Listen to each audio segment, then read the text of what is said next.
നമസ്കാരം പ്രിയപ്പെട്ടവരെ. ആരാകും നിങ്ങളുടെ എം പി എന്ന പരമ്പരയിൽ ഇന്ന് എറണാകുളം ലോക്സഭാ മണ്ഡലത്തെക്കുറിച്ച് ചില കാര്യങ്ങൾ സംസാരിക്കാം.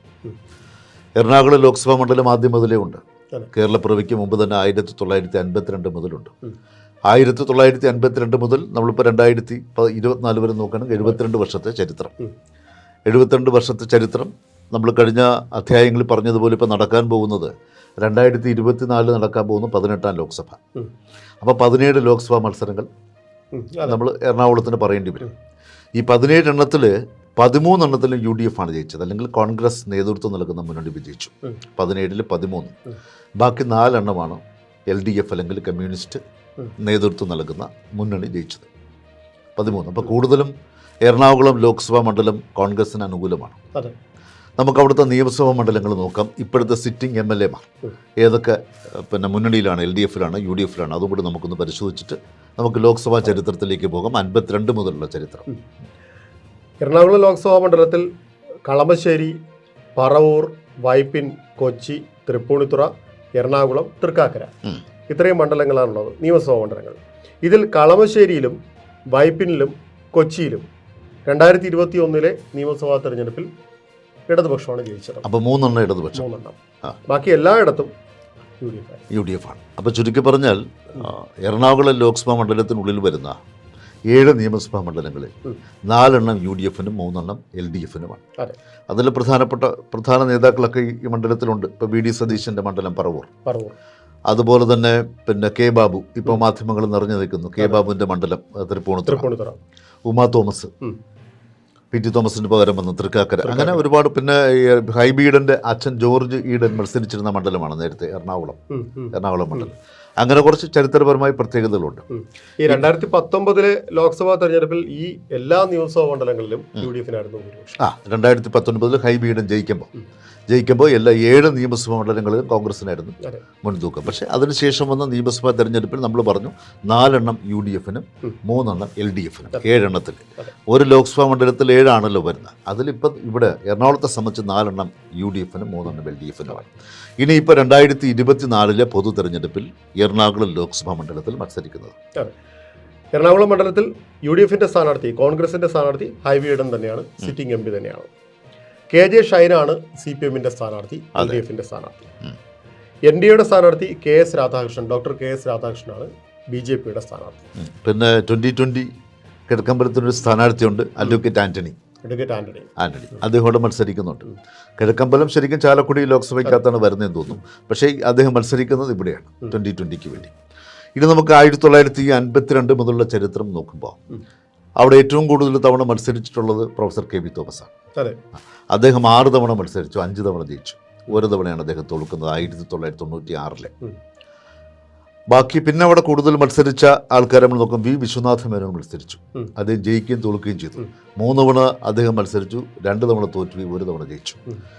പിന്നെ ആദ്യത്തെ തെരഞ്ഞെടുപ്പ് മുതൽ 1952 മുതലുള്ള തെരഞ്ഞെടുപ്പിൻ്റെ ചരിത്രം പറയുമ്പോൾ ആദ്യത്തെ അവിടുത്തെ MP ആയി ലോക്സഭയിലേക്ക് എത്തിയതാണ് AM തോമസ്. അത് ആലിങ്കൽ മത്തായി തോമസ് എന്നാണ് യഥാർത്ഥ പേര്. AM തോമസിനെ പക്ഷേ ഇപ്പോഴുള്ള തലമുറയ്ക്ക് അത്ര അറിയാൻ സാധ്യതയില്ല. പക്ഷെ അദ്ദേഹം കോൺഗ്രസിൻ്റെ സമുന്നതനായ നേതാവായിരുന്നു. ജവഹർലാൽ നെഹ്റു മന്ത്രിസഭയിൽ, ഗുൽസാർലാൽ നന്ദയുടെ ഇടക്കാല മന്ത്രിസഭയിൽ, ലാൽ ബഹദൂർ ശാസ്ത്രിയുടെ മന്ത്രിസഭയിൽ, ഇന്ദിരാഗാന്ധിയുടെ മന്ത്രിസഭയിൽ ഒക്കെ കേന്ദ്രമന്ത്രിയായിരുന്ന ആളാണ് ഈ പറഞ്ഞ AM തോമസ്, അല്ലെങ്കിൽ ആലിങ്കൽ മത്തായി തോമസ്. നമ്മൾ ലോക്സഭയുടെ പഴയകാല ചരിത്രമാണ് ഇതിനകത്ത് പറഞ്ഞത്, തെരഞ്ഞെടുപ്പുമായി ബന്ധപ്പെട്ടത്. അല്ലാതെ ഈ 2024 ആര് ജയിക്കും എന്ന് പറയുന്നൊരു പരിപാടിയല്ലത്. അവിടുത്തെ വോട്ടർമാരോട് നമ്മൾ ചോദിക്കുന്നു ആരാകും നിങ്ങളുടെ MP എന്നാണ്. കാരണം കഴിഞ്ഞ അധ്യായങ്ങൾ കണ്ടിട്ട് ചിലരൊരു കമൻറ്റ് ഇട്ടിരുന്നു, നിങ്ങൾ ഈ ചരിത്രമൊന്നും വിളമ്പാതെ ഇപ്പോഴാരും ജയിക്കുമെന്ന് പറയൂന്നാണ്. അങ്ങനെ പറയാനും നമ്മളെ കൊണ്ട് പറ്റില്ല. അത് നിങ്ങൾ പറയും. അത് നിങ്ങളാണല്ലോ അവിടുത്തെ വോട്ടർമാർ, നിങ്ങൾക്കല്ലേ അറിയുന്ന കൂടുതൽ. നമ്മൾ ലോക്സഭയുടെ ചരിത്രം 1952 മുതൽ ഇത്രയും ഈ 18ാം ലോക്സഭയിലേക്ക് തിരഞ്ഞെടുപ്പ് വരുമ്പോൾ കഴിഞ്ഞ 17 മത്സരങ്ങൾ, അതിൽ തന്നെ ഇവിടെ 17 അല്ല 19 മത്സരമുണ്ട്, 2 ഉപതെരഞ്ഞെടുപ്പ് വന്നിട്ടുണ്ട്.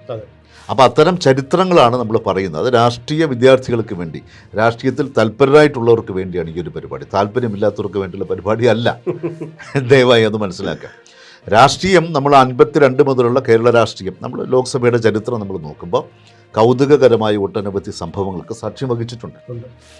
അതാണ് നമ്മളിതിൽ കൗതുകകരമായി എന്ന് തോന്നുന്ന കാര്യങ്ങൾ പറഞ്ഞു വരുന്നത്. വളരെ രസകരമായ സംഭവങ്ങൾ തന്നെയുണ്ട്, പല റെക്കോർഡുകളുണ്ട്. ഇപ്പോൾ സെബാസ്റ്റ്യൻ പോളിൻ്റെയൊക്കെ റെക്കോർഡുണ്ട്. അതെ സെബാസ്റ്റ്യൻ പോളിന്റെ റെക്കോർഡ് ഇൻഡിവിജ്വലായിട്ടാണ്. ഒരു നിശ്ചിത കാലയളവിൽ ഒരുപാട് തവണ മത്സരിച്ചു. അദ്ദേഹം 4 തവണയായിട്ട് ലോക്സഭയിലേക്ക് അടുപ്പിച്ചടുപ്പിച്ചാണ് മത്സരിച്ചത്. അതൊക്കെ രാഷ്ട്രീയം പഠിക്കുന്നവർക്ക്, രാഷ്ട്രീയത്തിൽ താല്പര്യമുള്ളവർക്ക് രസകരമായ സംഗതിയാണ്. അതാണ് ഞങ്ങൾ ഇതിലൂടെ വിവരിക്കാൻ ശ്രമിക്കുന്നത്. അല്ലാതെ 2024 തെരഞ്ഞെടുപ്പിൽ ആര് ജയിക്കുമെന്ന് പറയാൻ പറ്റുമെന്ന് നിങ്ങൾ പറയൂ, ഇല്ലെങ്കിൽ കളഞ്ഞിട്ട് പോകുമെന്നൊരു കമന്റൊക്കെ കണ്ട് ഉപദ്രവിക്കല്ലേ. ഇതൊരു ദേശത്തിന്റെ കഥയാണല്ലേ? അതെ ഇത് നമ്മൾ ചരിത്രം നമ്മൾ പറയല്ലേ. ഇനി നമുക്ക് 1952 മുതൽ എന്നുള്ള കാര്യം നമുക്ക് നോക്കാം. 1952 നമ്മൾ നേരത്തെ പറഞ്ഞു AM തോമസ് ജയിച്ചു.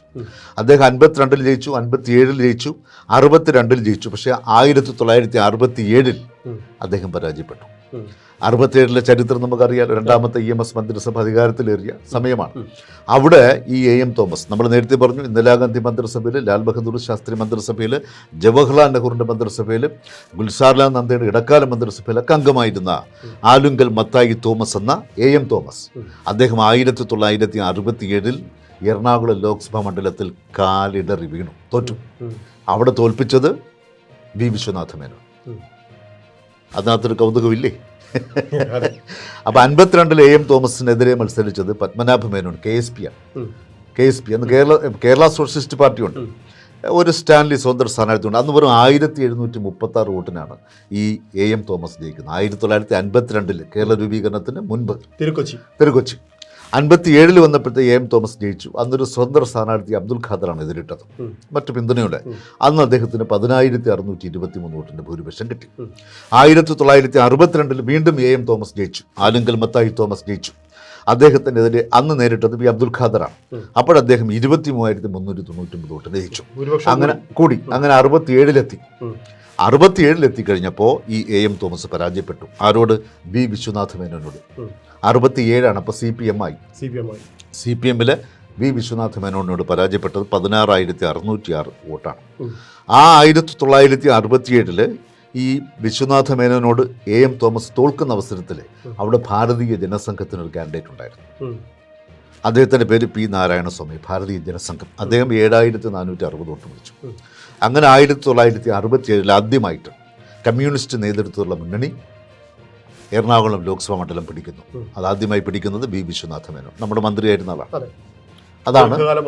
അതാണ് ഇതിൻ്റെ ഒരു 67 വരെയുള്ള ഒരു ചരിത്രം. പിന്നെ 71 തെരഞ്ഞെടുപ്പിൽ ഡോക്ടർ ഹെൻറി ഓസ്റ്റിനാണ്. അദ്ദേഹത്തിൻ്റെ ഒരു വളരെയധികം പ്രൊഫൈലുള്ള ഒരാളാണ് അല്ലേ? കാരണം അദ്ദേഹം ഈ അന്തർദേശീയ ബന്ധം എന്ന വിഷയത്തിൽ PhD എടുത്തിരുന്നു അമേരിക്കയിലെ യൂണിവേഴ്സിറ്റി. ദീർഘകാലം MP ആയിരുന്ന ആളാണ്. സ്വാതന്ത്ര്യ സമര സേനാനിയാണ്. മാത്രമല്ല ഈ ലോക്സഭയുടെ അദ്ദേഹത്തിന്റെ സേവനമെല്ലാം കഴിഞ്ഞതിന് ശേഷം അദ്ദേഹം പോർച്ചുഗലിലെ ഇന്ത്യൻ അംബാസഡർ പോയി. അതാണ് ഡോക്ടർ ഹെൻറി ഓസ്റ്റിൻ. അദ്ദേഹം ഇന്ത്യൻ നാഷണൽ കോൺഗ്രസ്, അദ്ദേഹം 1971 ജയിക്കുന്നു. അദ്ദേഹം പരാജയപ്പെടുത്തുന്നത് ആരെ? തൊട്ട് മുമ്പ് നമ്മുടെ തോമസിനെ പരാജയപ്പെടുത്തിയ വി വിശ്വനാഥ മേനോനെ പരാജയപ്പെടുത്തിക്കൊണ്ടാണ് ഹെൻറി ഓസ്റ്റിൻ അവിടെ ജയിക്കുന്നത് 1971. അന്ന് അദ്ദേഹത്തിൻ്റെ ഭൂരിപക്ഷം 22,670.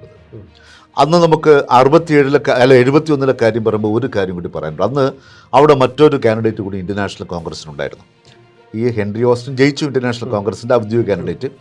പക്ഷേ അവിടെ ഇപ്പോൾ മറ്റൊരു ഇന്ത്യൻ നാഷണൽ കോൺഗ്രസ് ഏതാണ്? നമ്മൾ കഴിഞ്ഞ അധ്യായങ്ങളിൽ പറഞ്ഞു, ഇന്ത്യൻ നാഷണൽ കോൺഗ്രസ് ഓർഗനൈസേഷൻ. അതിൻ്റെ കാൻഡിഡേറ്റ് ആയിട്ട് 1971 എറണാകുളത്ത് മത്സരിച്ചത് മറ്റാരുമല്ല, അലക്സാണ്ടർ പറമ്പിത്തറ. നമുക്കൊന്ന് പറയാതെ പോകാനൊക്കൂ. അലക്സാണ്ടർ പറമ്പിത്തറ ആരാണ്?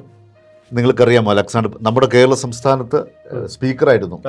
അത് തിരുകൊച്ചിയിൽ അംഗമായിരുന്നു, കൊച്ചിയിൽ അംഗമായിരുന്നു, കൊച്ചി ലെജിസ്ലേറ്റീവിൽ അംഗമായിരുന്നു, തിരുകൊച്ചിയായപ്പോൾ അതിലംഗമായിരുന്നു, കേരള നിയമസഭയിൽ സ്പീക്കറായിരുന്നു. ശങ്കരനാരായണൻ തമ്പിക്ക് ശേഷം വരുന്നത്. അതെ. അപ്പോൾ ഇദ്ദേഹം 1975 അടിയന്തരാവസ്ഥ കാലത്ത് ഇദ്ദേഹം ഇന്ദിരാഗാന്ധിയായിട്ട് പിണങ്ങുന്നതാണ്. അതിനു മുമ്പേ പിണങ്ങി, അങ്ങനെ കോൺഗ്രസ് ഓയിൽ വന്നത്. അപ്പോൾ 75 ഇദ്ദേഹം വളരെ ശക്തമായി ഇന്ദിരാഗാന്ധിക്കെതിരെ നിൽക്കുകയൊക്കെ ചെയ്തു, AK ഗോപാലിനൊപ്പം. അങ്ങനെയാണ് അലക്സാണ്ടർ പറമ്പിത്തറയുടെ ഒരു ചരിത്രം.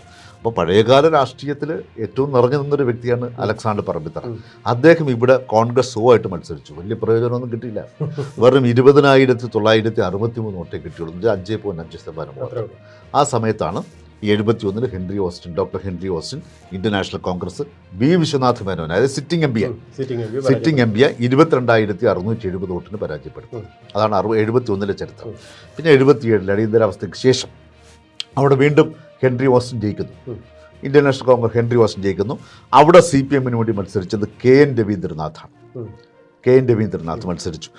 അവിടെ ജയിക്കുന്ന വോട്ടിന് 7,285 വോട്ടിൻ്റെ ഭൂരിപക്ഷമേ ഉള്ളൂ, വെറും 1.6%. അപ്പോൾ ഹെൻറി ഓസ്റ്റിൻ നേരത്തെ 5.9% ജയിച്ച ആളാണ് 22,670.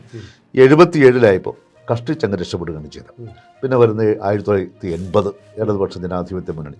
അന്ന് ഈ സേവിയർ അറക്കൽ ഇന്ത്യൻ നാഷണൽ കോൺഗ്രസ് ആയിട്ട് മത്സരിക്കുന്നു.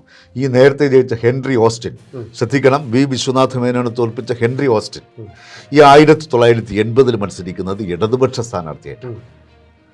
അന്ന് ആന്റണി കോൺഗ്രസ് ഇവരെ കൂടിയാണ്. അതൊരു കൗതുകമല്ല. CPM വലിയ നേതാവ് സിറ്റിംഗ് MP ആയ വി വിശ്വനാഥ് മേനോനെ തോൽപ്പിച്ച ഇന്ത്യൻ നാഷണൽ കോൺഗ്രസ് നേതാവാണ് ഡോക്ടർ ഹെൻറി ഓസ്റ്റിൻ. അദ്ദേഹം 1980 LDF വേണ്ടിയാണ് മത്സരിക്കുന്നത്. അവിടെ പക്ഷേ അദ്ദേഹം തോറ്റുപോയി, ഹെൻറി ഓസ്റ്റിൻ തോറ്റുപോയി. അവിടെ ജയിക്കുന്നത് സേവിയർ അറക്കൽ. ഈ സേവിയർ അറക്കൽ പിന്നീട് LDF വേണ്ടി മത്സരിച്ചിട്ടുണ്ട്. എറണാകുളത്തിന് കൗതുകങ്ങൾ ഒരുപാടുണ്ട്. ഈ കാലുമാറ്റവും പുത്തരിയല്ല, കോൺഗ്രസ് നിന്ന് പിരിഞ്ഞു പോയതും പിന്നെ ഇടതുപക്ഷ ജനാധിപത്യ മുന്നണിക്കകത്ത് ആന്റണി ഉൾപ്പെടെയുള്ള കോൺഗ്രസ്സുകാർ വന്നതുമൊക്കെയാണ് ഈ മാറ്റങ്ങൾ വന്നത്. പക്ഷെ മത്സരം ഈ രണ്ട് ചേരി നിന്നവർ തന്നെ പിന്നീട് ഒരുമിച്ചാവുന്നതും ഒരു ചേരി നിന്നവർ പിന്നീട് തമ്മിൽ മത്സരിക്കുന്നതും ഒക്കെ ആയിട്ടുള്ള കൗതുകങ്ങൾ എറണാകുളത്ത് ധാരാളം പറയാനുണ്ട്. ഇനി കോട്ടയത്ത് ഇതിനേക്കാളും കൂടുതലുണ്ട്. അപ്പൊ ഇനി ഈ സേവിയർ അറക്കലിന്റെ ചരിത്രം കൊണ്ട് വരുന്നതേ ഉള്ളൂ. അപ്പൊ 1980 LDF കാൻഡിഡേറ്റായിട്ട് ഹെൻറി ഓസ്റ്റിനും UDF കാൻഡിഡേറ്റായിട്ട് സേവിയർ അറക്കൽ മത്സരിക്കുന്നു. INCI അദ്ദേഹം ജയിക്കുന്നു. സേവിയർ അറക്കൽ അന്ന് 2,502 വോട്ടിന് കഷ്ടിച്ചരിച്ചപ്പെടുകയാണ്. വെറും 2,502 വോട്ടിന് എന്ന് പറഞ്ഞാൽ ഒരു 0.6%, അത്രയേ ഉള്ളൂ. 0.6% ജയിക്കുന്നു. പിന്നെ 84 ആര് രംഗപ്രവേശം ചെയ്യുന്നത്? KV Thomas. KV തോമസ് എത്ര തവണ മത്സരിച്ചെന്നറിയാം? 6 തവണ മത്സരിച്ചു.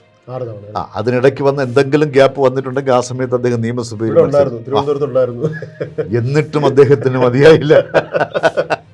അദ്ദേഹം കോൺഗ്രസ് വിട്ടു 6 തവണ മത്സരിച്ചു. 5 തവണ ജയിച്ച ആളാണ് KV തോമസ്. നമുക്ക് അതിൻ്റെ ചരിത്രത്തിലേക്ക് വരാം. KV Thomas Indian National Congress 84 വരുന്നു. അന്ന് ഇന്ത്യൻ നാഷണൽ കോൺഗ്രസിനെതിരെ മത്സരിക്കുന്നത് കോൺഗ്രസ് S ആണ്. അന്ന് കോൺഗ്രസ് S ആയി. അത് AA കൊച്ചുണ്ണി. അന്ന് ഒരു BJP കാൻഡിഡേറ്റ് അവിടെ എൻ്റർ ചെയ്തു. 84 മിക്കവാറും സ്ഥലങ്ങളിൽ കേരളത്തിൽ ലോക്സഭയിൽ BJP കാൻഡിഡേറ്റ് രംഗപ്രവേശം ചെയ്യുന്നത് 84. അവിടെ PR നമ്പ്യാർ 29,893 വോട്ട് പിടിച്ചു.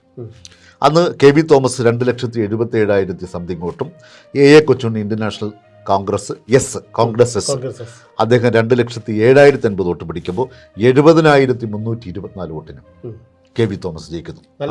നല്ല ഭൂരിപക്ഷം, അതായത് 12.7% ഉണ്ട്. 1984 KV തോമസ് ജയിക്കുന്നു. 89 അദ്ദേഹം തന്നെ വരുന്നു, തോമസ് മാഷി തന്നെ വരുന്നു, പ്രൊഫസർ KV തോമസ് വരുന്നു. അന്ന് അദ്ദേഹത്തെ എതിർത്തത്, അന്ന് കേരള രാഷ്ട്രീയത്തിൽ ഏറെ ചർച്ചയായ ഒരു മത്സരമായിരുന്നു 1989. എനിക്ക് നല്ല ഓർമ്മയുണ്ട്. 89 KV തോമസിനെതിരെ മത്സരിക്കാൻ. അപ്പോൾ LDF വലിയ സ്വാധീനമില്ല എന്ന് നമ്മൾ പറയുന്നുണ്ടെങ്കിൽ അവർ നല്ല പ്രമുഖനായ കാൻഡിഡേറ്റിന് പിന്തുണ കൊടുത്തിട്ടുണ്ട്. അവർ LDF സ്വതന്ത്രന്മാരും, സെബാസ്റ്റ്യൻ പോൾ LDF സ്വതന്ത്രനായിട്ടാണല്ലോ മത്സരിച്ചത്. അന്ന് 1989 KV തോമസിനെ എതിർക്കാനായി LDF രംഗത്തിറക്കിയത് ജസ്റ്റിസിനെയായിരുന്നു, ജസ്റ്റിസ് P സുബ്രഹ്മണ്യം പോറ്റി. അദ്ദേഹം കേരള ഹൈക്കോടതിയിലും ഗുജറാത്ത് ഹൈക്കോടതിയിലും ചീഫ് ജസ്റ്റിസ് ആയിരുന്നു.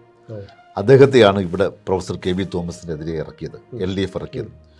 തോമസും ജസ്റ്റിസുമായി നല്ല മത്സരം നടന്നു.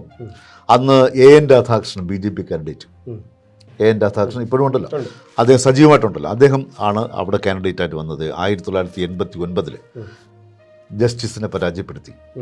ജസ്റ്റിസ് P സുബ്രഹ്മണ്യം പോറ്റിയെ 36,465 വോട്ടുകൾക്ക് പരാജയപ്പെടുത്തിക്കൊണ്ട് പ്രൊഫസർ KV തോമസ് ജയിച്ചു. പക്ഷേ ഭൂരിപക്ഷം പകുതിയായി.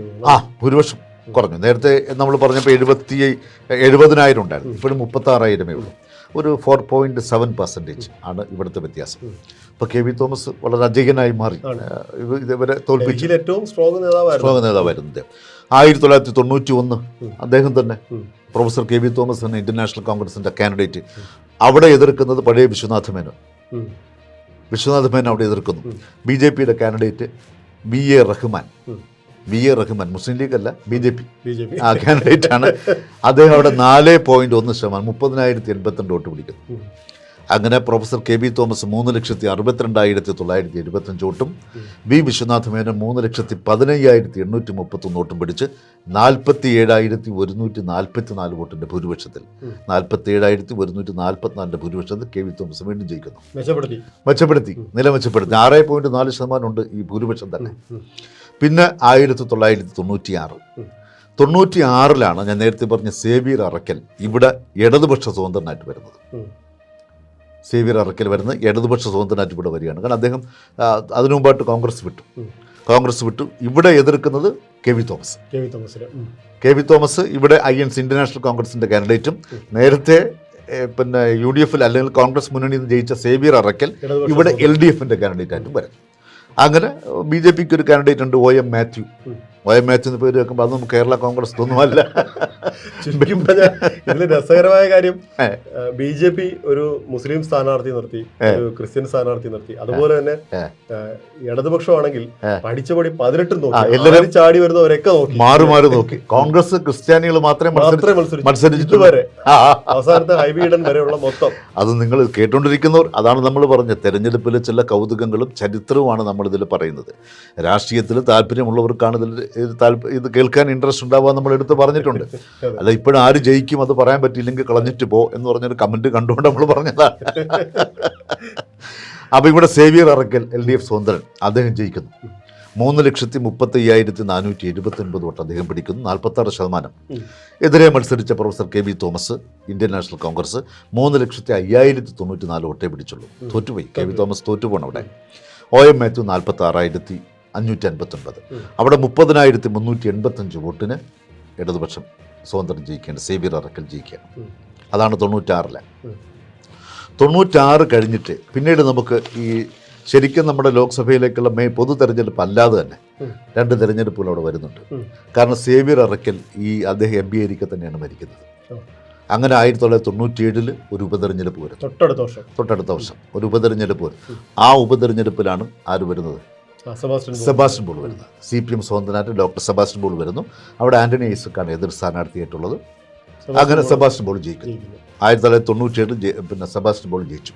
97 സെബാസ്റ്റ്യൻ പോൾ ജയിച്ചു. അത് കഴിഞ്ഞ് 98 വീണ്ടും അടുത്ത തെരഞ്ഞെടുപ്പ് വരികയാണ്. ശരിയല്ലേ?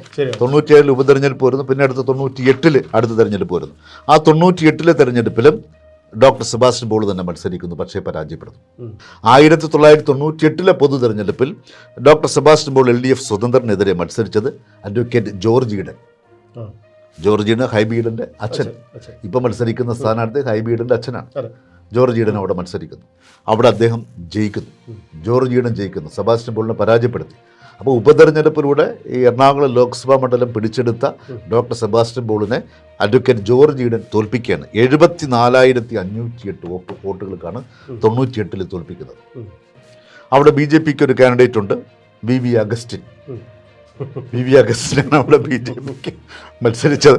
അത് 62,262 വോട്ടുകൾ പിടിക്കുന്നുണ്ട്, 8% പിടിച്ചു BJPയുടെ. അപ്പോൾ ഇപ്പോൾ അവിടെ സിറ്റിംഗ് MP എന്ന് പറഞ്ഞത് advocate George Eden. 99 George Eden തന്നെ വീണ്ടും മത്സരിക്കുന്നു. അവിടെ മാണി വിധേയത്തിലാണ് LDF സ്വതന്ത്രൻ. അവിടെ അഡ്വക്കേറ്റ് TD രാജലക്ഷ്മി BJP. അവിടെ അഡ്വക്കേറ്റ് ജോർജ് ഈഡൻ 1,11,305 വോട്ടിനാണ് ജയിക്കുന്നത്. ആദ്യമായിട്ട് ഒരു കാൻഡിഡേറ്റ്, അത് ജയിച്ചവരാരായാലും ഇടതുപക്ഷമായാലും വലതുപക്ഷമായാലും 1,00,000 മുകളിൽ ഭൂരിപക്ഷത്തിൽ എറണാകുളത്ത് ജയിക്കുന്നത് 1999 അഡ്വക്കേറ്റ് ജോർജ് ഈഡനാണ്. പിന്നെ ആ ലക്ഷത്തിന് വന്നത് മകനാണ് ഈ കഴിഞ്ഞ തെരഞ്ഞെടുപ്പ്. അതും ഇതിലൊരു കൗതുകമാണ്. പക്ഷെ കഴിഞ്ഞ പ്രാവശ്യം. പക്ഷേ 99 ജോർജ് ഈഡൻ ജയിക്കുന്നു, MB ആവുന്നു. പക്ഷേ അദ്ദേഹം പിന്നീട് മരണപ്പെട്ടതിൻ്റെ പേരിൽ 2003 വീണ്ടും ഉപതെരഞ്ഞെടുപ്പ് വരുന്നു. രണ്ടാമത്തെ ഉപതെരഞ്ഞെടുപ്പ്. ആ ജോർജ് ഈഡൻ മരിച്ചതിനെ തുടർന്ന് 2004 പൊതു തെരഞ്ഞെടുപ്പുണ്ട്. പക്ഷെ അതിനു മുമ്പ് 2003 ഉപതെരഞ്ഞെടുപ്പ് വരും. ജോർജ് ഈഡൻ മരിച്ചതിനെ തുടർന്ന് 2003 ഉപതെരഞ്ഞെടുപ്പിൽ വേണ്ടി LDFൻ്റെ കാൻഡിഡേറ്റായിട്ട് ഡോക്ടർ സെബാസ്റ്റ്യൻ പോൾ വരുന്നു. അദ്ദേഹം ജയിക്കുന്നു. അദ്ദേഹത്തിനെതിരെ അന്നോട് മത്സരിച്ച് MO ജോൺ. അപ്പോൾ സെബാസ്റ്റ്യൻ പോൾ രണ്ടാമത്തെ ഉപതെരഞ്ഞെടുപ്പ് ജയിച്ചു. അത് 2003 പിന്നെ നമുക്ക് വീണ്ടും 2004 പൊതു തെരഞ്ഞെടുപ്പായി. അവിടെ സെബാസ്റ്റ്യൻ പോൾ മത്സരിച്ചു, ജയിച്ചു. അപ്പോൾ സെബാസ്റ്റ്യൻ പോളിനെതിരെ അന്ന് അവിടെ എതിർത്തത് ഡോക്ടർ എഡ്വേർഡ് എഡേഡത്ത്, അദ്ദേഹമാണ് മത്സരിച്ചത്. OG Thankappan BJP candidate 60,000 vote പിടിച്ചു. ഡോക്ടർ സെബാസ്റ്റ്യൻ പോൾ 3,23,042 വോട്ടും, ഡോക്ടർ എഡ്വേർഡ് 2,52,943 വോട്ടും പിടിച്ചങ്ങനെ 2004 പൊതു തെരഞ്ഞെടുപ്പിൽ ഡോക്ടർ സെബാസ്റ്റ്യൻ പോൾ ജയിക്കുന്നു 70,099 വോട്ടുകൾക്ക്.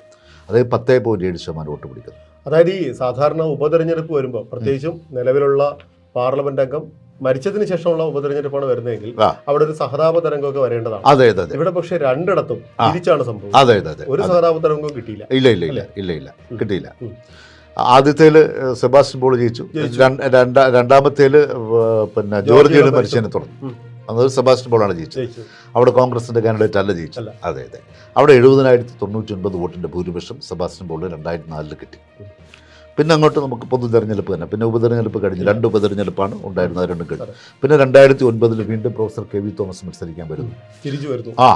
ആ KV തോമസ് മത്സരിക്കുന്ന ആ സമയത്ത് LDF അവിടെ ഇറക്കിയത് ശക്തമായ ഒരു മത്സരം കാഴ്ചവെച്ച സിന്ധു ജോയ്, SFIയുടെ നേതാവായിരുന്നു സിന്ധു ജോയ് അവിടെ മത്സരിക്കും.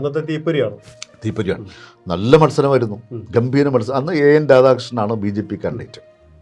2009 സിന്ധു ജോയിയെക്കാളും പ്രൊഫസർ KV തോമസ് ജയിച്ചത് വെറും 11,790 വോട്ടിനാണ്. 11,790 വോട്ട്. ഇത്തിരി 46% വോട്ടേ പ്രൊഫസർ KV തോമസിന് കിട്ടിയുള്ളൂ. 44.4% വോട്ട് സിന്ധു ജോയിക്ക് കിട്ടി. 7.1 വോട്ട് AN രാധാകൃഷ്ണൻ BJPക്ക് കിട്ടി. അങ്ങനെ പ്രൊഫസർ KV തോമസ് 11,790 വോട്ടിന് 2009 ജയിക്കുന്നു. 2014 വീണ്ടും പ്രൊഫസർ KV തോമസ് തന്നെ. എറണാകുളത്ത് കൂടുതലും പ്രൊഫസർ KV തോമസ്. ഇത് അദ്ദേഹത്തിന്റെ ലാസ്റ്റ് മത്സരമാണ്. അതെ, 2014 കഴിഞ്ഞ് പിന്നെ 2019 ഹൈബിയുടെ മത്സരം. 2014 പ്രൊഫസർ KV തോമസ് തോൽപ്പിക്കുന്നത് ക്രിസ്റ്റി ഫെർണാണ്ടസ്, LDF സ്വതന്ത്രൻ. അപ്പോൾ നമ്മൾ ഇടയ്ക്ക് പറഞ്ഞു LDF പലപ്പോഴും സ്വതന്ത്രന്മാരെ നിർത്തി മത്സരിപ്പിച്ചിട്ടുണ്ട്. സെബാസ്റ്റ്യൻ പോളിനെ മത്സരിപ്പിച്ചു, അതോടൊപ്പം പിന്നെ സുബ്രഹ്മണ്യം പോറ്റി മത്സരിപ്പിച്ചു, ഇപ്പം എന്താ ക്രിസ്റ്റി ഫെർണാണ്ടസിനെ മത്സരിപ്പിക്കും. അങ്ങനെ പലരെയും മത്സരിപ്പിച്ചു. പക്ഷേ ഇവിടെ രക്ഷപ്പെട്ടില്ല. ഇവിടെ KV തോമസ് തന്നെ ജയിച്ചു. KV തോമസിന് 3,53,841 വോട്ട്, അതായത് 41.6%. ക്രിസ്റ്റി ഫെർണാണ്ടസിന് 2,66,794 വോട്ട്. AN രാധാകൃഷ്ണൻ തന്നെയാണ് ഇവിടെയും കാൻഡിഡേറ്റ് BJP. അദ്ദേഹം 99,003 വോട്ട് പിടിച്ചു, അതായത് 11.6 മെച്ചപ്പെടുത്തി. ആ മത്സരത്തിലാണ് 2014 മത്സരത്തിലാണ് AAP ഒക്കെ രംഗത്ത് വരുന്നത്. AAP ഉണ്ട്. അപ്പോൾ AAP Anitha Pratap AAP 51,000 vote പിടിച്ചു. ചില്ലറയല്ല. ലോക്സഭാ ഇലക്ഷൻ 51,000 വോട്ട് പറഞ്ഞാൽ ഒരു കാൻഡിഡേറ്റിനെ ജയിപ്പിക്കാനോ തോൽപ്പിക്കാനോ അത് ധാരാളം മതി. SDP ഉണ്ടായിരുന്നു, എന്നുവെച്ചാൽ ഒരു സുൽഫിക്കർ അലി, അദ്ദേഹത്തിന് 14,825 വോട്ടുണ്ട്. അങ്ങനെ പ്രൊഫസർ KV തോമസ് 87,047 വോട്ടിൻ്റെ ഭൂരിപക്ഷത്തിലാണ് ജയിക്കുന്നത് 2014. അതായത് ഈ സിന്ധു ജോയി ആയിട്ടുള്ള മത്സരം വെച്ച് നോക്കുമ്പോൾ അദ്ദേഹം നല്ല പ്രകടനം, കുറച്ചുകൂടി നല്ല പ്രകടനം. ഇത്രയധികം വോട്ടുകൾ സ്പ്ലിറ്റ്. അതെ അതെ അതെ. 2019 വന്നപ്പോൾ ഈ സീറ്റ് ഹൈബീഡിന് കൊടുത്തു. നമ്മൾ നേരത്തെ പറഞ്ഞ ജോർജ് ഈഡൻ്റെ മകനാണ് ഹൈബീഡൻ. ഹൈബീഡൻ പാരമ്പര്യം കാത്തു സൂക്ഷിച്ചു. അപ്പോൾ നമ്മൾ നേരത്തെ പറഞ്ഞ എറണാകുളം ലോക്സഭാ മണ്ഡലത്തിൽ 1,00,000 മുകളിൽ ഭൂരിപക്ഷം ജയിക്കുന്നത് ജോർജ് ഈഡനാണ്. അത് കഴിഞ്ഞ് പിന്നെ ഹൈബീഡനാണ്. അദ്ദേഹത്തിന് 1,69,153 വോട്ടിൻ്റെ ഭൂരിപക്ഷമുണ്ട്. 1,69,153 വോട്ടിൻ്റെ ഭൂരിപക്ഷം എന്ന് പറഞ്ഞാൽ 17.5%, 17.5% ഭൂരിപക്ഷം.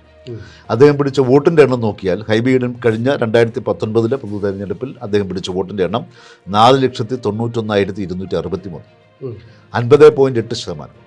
ഏറ്റവും കൂടുതൽ പെർസെൻറ്റേജ് വോട്ട് പിടിക്കുന്നതും നടന്ന 17 മത്സരങ്ങളിൽ, 17 രണ്ട് ഉപതെരഞ്ഞെടുപ്പുകൾ ചേർത്ത് 19 ലോക്സഭാ തെരഞ്ഞെടുപ്പുകളിൽ ശതമാനം വെച്ചാലും ഏറ്റവും കൂടുതൽ ശതമാനം, അതായത് 50.8% വോട്ട് പിടിക്കുന്നത് ഹൈബീഡൻ. കാരണം ഈ എതിർ സ്ഥാനാർത്ഥി P രാജീവിന് 33.3% ഉള്ളൂ. വലിയ വ്യത്യാസമാണ്. 33.3% ഉള്ളൂ P രാജീവ് കഴിഞ്ഞ പ്രാവശ്യം മത്സരിക്കുന്നു CPM-ൽ. അത് മനസ്സിലാക്കണം. ഇദ്ദേഹത്തിന് 50% ഉണ്ട്. അൽഫോൺസ് കണ്ണന്താനമാണ് BJP കാൻഡിഡേറ്റ്. അദ്ദേഹം 14.2% പിടിച്ചു. 14.2% ആകുമ്പോൾ 1,37,749 വോട്ട് അൽഫോൺസ് കണ്ണന്താനം പിടിച്ചിട്ടുണ്ട്. പിന്നെ ഒരു SDP കാൻഡിഡേറ്റ് ഉണ്ട് 4,309, VM ഫൈസൽ. ഇതായിരുന്നു 2009. അപ്പോൾ റെക്കോർഡ് ഭൂരിപക്ഷം എന്ന് പറയുന്നത് ഹൈബീഡിൻ്റെതാണ്. വലിയ ഭൂരിപക്ഷം അല്ലേ? അതെ, വലിയ ഭൂരിപക്ഷം. പിന്നെ പെർസെൻറ്റേജ് നോക്കുക, 50.8 ഹൈബീഡൻ പിടിക്കുമ്പോൾ P രാജീവ് പിടിക്കുന്ന 33.3, 17% വ്യത്യാസമുണ്ട്. 17.5%. വൻ ഭൂരിപക്ഷമാണ് ഹൈബിയുടെ. ഇതാണ് എറണാകുളം ലോക്സഭാ മണ്ഡലത്തിൻ്റെ ഒരു ലഘുവിവരണം. 1952 മുതൽ കഴിഞ്ഞ 2019 വരെയുള്ള 17 പൊതു തെരഞ്ഞെടുപ്പുകളും 2 ഉപതെരഞ്ഞെടുപ്പുകളുമായി അവിടെ ജയിച്ച കാൻഡിഡേറ്റ്, തോറ്റ കാൻഡിഡേറ്റ്, നേടിയ വോട്ടുകൾ, നേടിയ പെർസെൻറ്റേജ്, ഇതൊക്കെയാണ് നമ്മളൊന്ന് വിവരിച്ചത്. സാർ, ഇതിൽ ഹൈബിയുടെ ഏറ്റവും കൂടുതൽ ഭൂരിപക്ഷം കിട്ടിയ നിയമസഭാ മണ്ഡലങ്ങൾ നോക്കുകയാണെങ്കിൽ തൃക്കാക്കര ഇദ്ദേഹത്തിന് 31,777 ലീഡുണ്ട്. അവിടെ മാത്രം. അതുപോലെ എറണാകുളത്ത് 31,178 ലീഡുണ്ട്. പിന്നെ കുറച്ച് എറണാകുളം അദ്ദേഹത്തിന്റെ അച്ഛൻ പണ്ട് മത്സരിച്ച് ജയിച്ച സ്ഥലമാണ്. നിയമസഭയിലേക്ക് വ്യത്യാസം ശരിക്കുണ്ട്. പക്ഷെ 14,085 ഉള്ളൂ പറവൂർ, അതായത് വി ഡി സതീശന്റെ ഇപ്പോഴത്തെ നിയമസഭാ മണ്ഡലത്തിൽ. എത്രയേ ഉള്ളൂ? 14,085 അദ്ദേഹത്തിന് ലീഡ് ഉണ്ടായിരുന്നു. പക്ഷെ അതെല്ലാം മാറി മറിഞ്ഞു, കാരണം വ്യത്യാസം ഒരുപാട് വന്നു. അതെ അതെ അതെ. അപ്പോൾ എറണാകുളം ലോക്സഭാ മണ്ഡലത്തെക്കുറിച്ചുള്ള തെരഞ്ഞെടുപ്പിൻ്റെ ചരിത്രം നമ്മളിവിടെ അവസാനിപ്പിക്കുന്നു. എറണാകുളം ലോക്സഭാ മണ്ഡലത്തിലെ വോട്ടർമാരോട് വിനീതമായി നമ്മൾ ചോദിക്കുന്നു, അല്ലേ? അത് ചോദിച്ചുകൊണ്ട് ഈ പരിപാടി അവസാനിപ്പിക്കുന്നു. ആരാകും നിങ്ങളുടെ MP?